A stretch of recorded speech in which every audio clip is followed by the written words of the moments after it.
ঝিনাইদহের কোটচাঁদপুর উপজেলায় ভোর হতেই কুয়াশার দেখা, সকালের রোদে মিষ্টি মিষ্টি ভাব বার্তা দিয়ে যায় প্রকৃতিতে যেন শীত এলো বলে।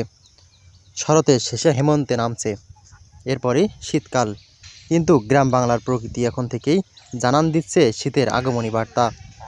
দক্ষিণাঞ্চলের জেলাগুলোতে এরই মধ্যেই দেখা মিলেছে ভোরের শিশির আর কুয়াশার।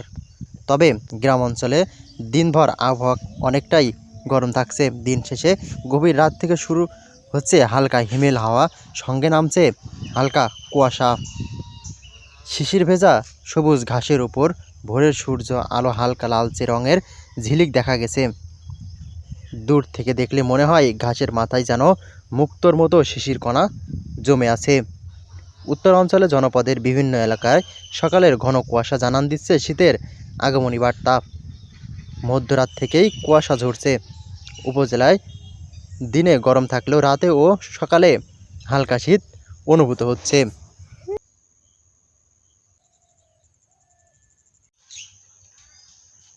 এখন এই শীতের টান পড়ে গেছে, আবহাওয়া চেঞ্জ হয়েছে, কুয়াশা পড়ছে, রাত্রি শীত পড়ছে, শীত লাগছে, ছেলেপিলে ঠান্ডা, এটি ছেলেপিলের শরীরও খারাপ হচ্ছে বাচ্চাদের। কোটচাঁদপুর থেকে রকনুজ্জামান, ঝিনাইদহের কাগজ।